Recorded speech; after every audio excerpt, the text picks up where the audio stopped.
All right, we've always wondered what happened last May to that Egypt airplane that had left Paris, crashed into the Mediterranean. We're getting some disturbing details now that explosives or something indicating explosives were found on a lot of those victims of that 804 crash. Joining us now, Dr. Sebastian Gorka, author of Defeating Jihad. What do you make of this, Doctor? It would almost indicate terror was involved, but tell us what you know.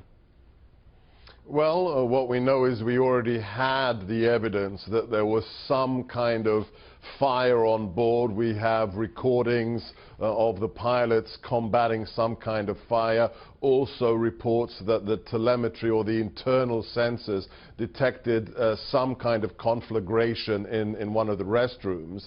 So we knew that already. Now we have these reports that the French investigators have found some kind of trace element of explosives on the victims or some of the bodies that were recovered.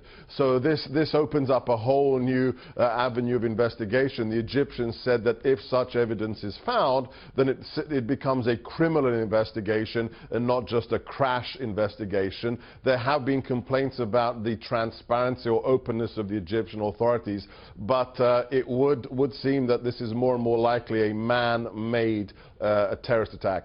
All right, now we don't know what the airline itself has said, Egypt Air. I know that they were, to your point early on, I think we had chatted soon after that crash.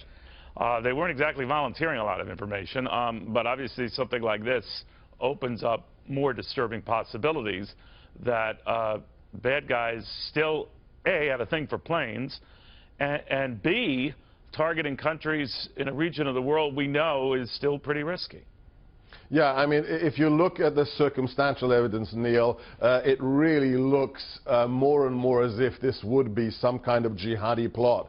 If you look at the fact that it's a flight from Paris to Egypt, those two nations by themselves are on top of the target list. I mean, America's #1 for jihadis, but Paris, as you've seen with the multiple attacks, Charlie Hebdo, the Bataclan theater recently, and then if you look at Egypt, Egypt is the epicenter outside of Iraq and Syria. In the Middle East, if you look at the violence that's been going on in the Sinai now for more than 2 years, that by itself is very suspicious. And then if you look at the manifest of the aircraft, the countries it was flying to before it went to Paris, those are some countries in North Africa that, you know, the security isn't the best, and getting a device on board would be easier than trying to do it in a Western airport. But it started, let's say, from a Western airport, and that immediately says, all right, if it had been the other way around, we almost could have seen this as a possibility. It scares people when they hear what went down here, right? Absolutely, and the only thing that we have to add, Neil, for full, disclosure here, there's one strange thing. There's no serious claim of responsibility for the attack. Jihadis sometimes take a long time. Even with 9/11, it took bin Laden a long time to accept responsibility. But here there is no credible acceptance, so that's the one big question mark that's still out there. Wouldn't it also be the reluctance because they're in that neck of the woods, and it would reveal them as well? You know what I mean?